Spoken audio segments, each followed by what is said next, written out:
معزز سامعین گرامی قدر، آج آپ کے سامنے ایک نہایت اہم مضمون رکھنا ہے۔ وہ یہ ہے کہ ہم میں سے جتنے کہنے والا بھی اور جتنے بیٹھے ہیں سننے والے، عورت ہوں یا مرد، ہر بندہ، ہر عورت، ہر مرد جتنے یہاں پہ بیٹھے ہیں، ہر بندہ کسی نہ کسی پریشانی اور مشکل کا شکار ہے۔ کوئی ایک بندہ یہاں پہ ہاتھ کھڑا کر کے نہیں کہہ سکتا مجھے دنیا کے اندر کوئی تنگی نہیں۔ ہر بندہ یا رزق کی وجہ سے پریشان، یا گھریلو حالات کی وجہ سے پریشان، یا کاروبار کی وجہ سے پریشان، یا رشتہ دار اور برادری کی وجہ سے پریشان، یا لین دین کی وجہ سے پریشان، یا مختلف مسائل۔ ہر بندہ مسئلوں میں، مصیبتوں میں، پریشانیوں میں الجھا ہوا ہے۔ اور ایک انگریزی کا محاورہ ہے جس کا ترجمہ یہ ہے کہ ہر بندہ انفرادی طور پہ اپنی زندگی کے اندر ایک جنگ لڑ رہا ہوتا ہے، ہر بندہ ایک بیٹل لڑ رہا ہوتا ہے، اور وہ یہ سمجھتا ہے جو مصیبت اور پریشانی مجھ پہ نازل ہوئی ہے شاید کسی اور پہ نازل نہیں ہوئی۔ یہ ایک انسانی فطرت ہے، انسانی مزاج ہے۔ اگرچہ بعض لوگ قرآن و سنت کی روشنی میں ان مصیبتوں اور مشکلات کو بہت لائٹ اور ہلکے موڈ میں کر لیتے ہیں، یہ اللہ کا احسان ہوتا ہے، اللہ کا فضل ہوتا ہے۔ لیکن کوئی بچوں کی نافرمانی سے پریشان ہے، کوئی بیوی کی نافرمانی سے پریشان ہے، کوئی بچوں کی تربیت کی وجہ سے پریشان ہے، کوئی اپنے گناہوں کے اوپر پریشان ہے۔ پریشانی سے پاک دنیا کے اندر کوئی بھی انسان موجود نہیں ہے۔ پہلی بات جو میں نے اور آپ نے سمجھنی ہے وہ یہ ہے کہ کسی انسان کو دیکھ کے یہ اندازہ لگانا کہ اس کی زندگی میں کوئی غم ہی نہیں، یہ سب سے بڑا جھوٹ ہے۔ یہ اپنے دل میں وسوسہ وہم پیدا نہیں کرنا کہ فلاں بندہ دیکھو کتنی عمدہ زندگی گزار رہا ہے، اللہ کی قسم تجھے کیا پتا اس کی رات کی نیند کیسی اکھڑی ہوئی ہے، وہ ڈاکٹروں سے دوائیاں لے لے کے سوتا ہے، کیا ہوا اس کے پاس چند ٹکے آگے ہیں، تو نے سمجھا وہ سکون کی آرام کی زندگی گزار رہا ہے؟ نہیں، بہت سے غریب ایسے ہیں جو اپنی جھونپڑیوں میں بغیر بستروں کے آرام سے سوتے ہیں، اور بہت سے مالدار ایسے ہیں جن کو اللہ رب العزت کی طرف سے ایسی مصیبت آتی ہے کہ وہ 2-2 4-4 نیند کی گولیاں نہ کھائیں ان کی آنکھوں میں نیند ہی نہیں اترتی۔ میرے بھائیوں، اس بات کا جائزہ لینا ہے کہ مصیبتیں آتی کیوں ہیں، مشکلات اور پریشانیاں انسان کی زندگی کے اندر جو لازمی جز ہے۔ ہر محدث نے، مفسر نے اس کے اوپر کلام کیا کہ دنیا کے اندر پریشانی کا آنا، اس کے کیا اسباب ہیں؟ جو 2 نہایت اہم سبب ہیں آپ کے سامنے رکھنے ہیں، اور ان مصیبتوں اور پریشانیوں کو شرعی اصولوں کے مطابق کوپ کیسے کرنا ہے، نمٹنا کیسے ہے، وہ بھی چند باتیں آپ کے گوش گزار کریں گے۔ پہلی بات یاد رکھیے، قرآن پاک کی آیت جو آپ کے سامنے پڑھی، وَلَنَبْلُوَنَّكُمْ بِشَيْءٍ مِّنَ الْخَوْفِ وَالْجُوعِ وَنَقْصٍ مِّنَ الْأَمْوَالِ وَالْأَنفُسِ وَالثَّمَرَاتِ۔ اللہ رب العزت ہو نہیں سکتا کسی بندے کو مسلمان پیدا کرے، اللہ کہہ رہا ہے کلمہ گو ہو اور اس کو آزمایا نہ جائے۔ کس کے ساتھ؟ خوف کے ساتھ۔ خوف کیا ہوتا ہے؟ فلاں محکمے والا نہ آ جائے، فلاں ٹیکس والا نہ آ جائے، LDA نہ آ جائے، کارپوریشن نہ آ جائے۔ خوف یہ ہوتا ہے بیماری ہے، پیسے نہیں ہے۔ خوف یہ ہوتا ہے اب پیسے کہاں سے آنے ہیں۔ خوف یہ ہے بجلی کا بل کس نے ادا کرنا ہے۔ اس سے بھی آزمائش آتی ہے۔ پہلی بات وَلَنَبْلُوَنَّكُمْ بِشَيْءٍ مِّنَ الْخَوْفِ، خوف سے بھی آزمایا جائے گا۔ وَنَقْصٍ مِّنَ الْأَمْوَالِ، مالوں کی کمی آ گئی، بچوں کی فیس آ چکی ہے، فیس ادا کرنے کے پیسے نہیں ہیں، بل والا باہر کھڑا دودھ کا بل لینے آیا، پیسے نہیں ہیں، جنرل سٹور کا کھاتا بن چکا، پیسے نہیں ہیں۔ اموال کی کمی کے ساتھ، پھلوں کی کمی کے ساتھ، رزق کی کمی کے ساتھ، آزمائش کی 3 قسمیں یہاں پر بیان کرنے کے بعد اللہ رب العزت نے آزمائش کی ایک اور قسم بھی بیان کی۔ وہ کیا؟ اور تمہاری جانوں میں کمی کے ساتھ۔ کیا مطلب؟ والدہ فوت ہو گئی، والد فوت ہو گئے، بھائی جو ملنسار تھے، غمگسار تھے، دنیا سے چلے گئے، بیٹا اللہ نے عرصے بعد دیا، جوان ہوا، کرنٹ لگی دنیا سے چلا گیا. اللہ نے آزمایا ہے. اللہ کی قسم یہ اللہ کی طرف سے آزمائش ہوتی ہے. مالوں کا کم ہونا, پھلوں کا کم ہونا, خوف کا آ جانا, تمہاری جانوں میں سے چند جانوں کو اللہ اچک لیتا ہے. کیوں؟ والا نبلونکم, اللہ کہہ رہا ہے کوئی بندہ کلمہ گو مسلمان ہو, یہ ہو نہیں سکتا کہ اللہ رب العزت ان کو, اس بندے کو ان 4 یا 5 آزمائشوں میں سے نہ آزمائے. بتائیے, اب جائزہ لیجئے, ہم میں سے کون ایسا ہے ایک بندہ کھڑا ہو کے کہہ دے ان 5 آزمائشوں میں سے میرے اوپر ایک بھی آزمائش نہیں آئی. آتی ہے آزمائش. احسب الناس ان یترکوا ان یقولوا آمنا وهم لا یفتنون. اللہ کہہ رہا ہے, میں نہیں کہہ رہا, کسی مولوی کا قول نہیں ہے.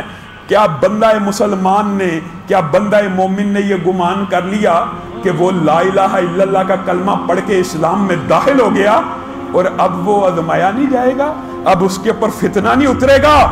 آزمائش پہلی بات مصیبت, تکلیف, خوف, مال کی کمی, جان کی کمی کس لیے آتی ہے؟ آزمائش کے تحت آتی ہے. اللہ تعالیٰ کیوں آزماتا ہے یہ بھی بات سمجھنے کی ہے. تو نے کلمہ پڑھا, تو نے اللہ رب العزت کو سامنے سرنڈر کیا, تو نے اسلام کو قبول کیا. اب نبی کریم صلی اللہ علیہ وسلم نے کہا جو بندہ یہ عمل کر لیتا ہے پھر اس کے ایمان کے مطابق اللہ رب العزت اس کو آزمانے کا ارادہ کرتا ہے. اور سب سے زیادہ شدید آزمائش, سب سے زیادہ شدید آزمائش کس کے اوپر اترتی ہے؟ انبیاء کے اوپر. کیونکہ ان کا ایمان کامل ہوتا ہے, مکمل ہوتا ہے, ان کا ایمان مضبوط ہوتا ہے, اس لیے ان کے اوپر ایسی ایسی آزمائشیں اترتی ہیں کہ بندہ حیران رہ جاتا ہے. حتیٰ کہ نبی کریم صلی اللہ علیہ وسلم جب مال بانٹ رہے تھے نا, تو ایک بندے نے اعتراض کیا یہ اللہ کی رضا کے لیے نہیں بانٹا گیا. نبی کریم کو خبر ملی, نبی کریم صلی اللہ علیہ وسلم کی پیشانی سرخ ہو گئی غم سے, غصے سے, لیکن منہ سے الفاظ کے کیا کہ اللہ کی قسم موسیٰ کی قوم نے تو موسیٰ کو اس سے بھی زیادہ تنگ کیا تھا. انبیاء کے اوپر آزمائشیں شدید آتی ہے. بتائیے جو نبی وحی کے تحت مال کو تقسیم کر رہا ہو, اس کے اوپر کوئی بندہ آ کے انگلی اٹھا لے کہ یہ اللہ کی رضا کے لیے مال نہیں بانٹا جا رہا بلکہ پسند اور ناپسند کا لحاظ کر کے مال بانٹا جا رہا ہے. نبی کریم صلی اللہ علیہ وسلم خود بیان کرتے ہیں ایمان کے بقدر انسان کے اوپر آزمائشیں نازل ہوتی ہیں, اور انبیاء کے اوپر جو آزمائشیں نازل ہوئی انبیاء ان کے اوپر پورے بھی اترے, اور ان کی آزمائشوں کا ذکر قرآن پاک میں لمبا موجود ہے. بتائیے نوح سے بڑی آزمائش کسی کے اوپر آ سکتی ہے؟ 900 برس. یقین کیجئے, یقین کیجئے, اپنے گریبانوں میں جھانکیے, حالات کا جائزہ لیجئے. آپ کسی بندے کے پیچھے پڑے ہوں, اس کی اصلاح کے لیے, اس کی تبلیغ کے لیے, ایک دن گزر جائے, 1 ماہ گزر جائے, 1 سال بیت جائے, 2 سال بیت جائیں, آپ کا رد عمل کیا ہوگا؟ ایک دن آپ تنگ آ جائیں گے کہ نہیں کیا ہو گیا میں صبح و شام اس کو تبلیغ کرتا رہتا ہوں, ہر روز نیا بہانہ لے آتا ہے, ہر روز نئی بات نکال لاتا ہے, ہر روز نیا فلسفہ پیدا کر لیتا ہے جو دلیل دیتا ہوں. اور نوح کون ہے؟ کیا ان کے اوپر یہ آزمائش نہیں اتری کہ ان کو اللہ رب العزت نے کہا تبلیغ کر, بلغ ما انزل الیک, اے نوح جو تیرے اوپر نازل ہوا لوگوں تک پہنچا. پھر اس نبی کی استقامت میں کوئی ہلکی سی بھی کمی آئی؟ 900 برس بیت گئے, 900 برس بیت گئے, صبح شام دوپہر رات ہر وقت ہر لمحہ اپنی قوم کو پکارا. حتیٰ کہ نوح خود کہہ, قرآن پاک میں یہ واقعہ لمبا موجود ہے, لیلا و نہارا فلم یزدہم دعائی الا فرارا. نوح پکار اٹھے, اللہ میں نے اپنی قوم کو 900 برس صبح شام رات دن دعوت دی. 83 بندے ایمان لے کے آئے, 83 بندے 900 برس کے اندر. بتائیے یہ آزمائش چھوٹی تھی اتنے جلیل القدر پیغمبر کے اوپر؟ بتائیے یونس کی آزمائش چھوٹی تھی, پیغمبر ہے, رسول ہے, کیا کر بیٹھے ہیں؟ صرف اللہ کی اجازت کے بغیر بستی سے نکل آئے ہیں, مچھلی کے پیٹ میں داخل ہو گئے. مچھلی تو مخلوق ہے, اور مخلوق کون؟ نبی سے ادنا, نبی سے افضل, عام بشر سے بھی کمتر مخلوق مچھلی. اللہ نے آزمائش دی, اس مخلوق کے پیٹ میں داخل کر دیے, نبی کو, پیغمبر کو. انبیاء کے اوپر جو آزمائشیں آتی ہیں وہ اتنی سخت ہوتی ہیں کہ انسان اس کا تصور نہیں کر سکتا۔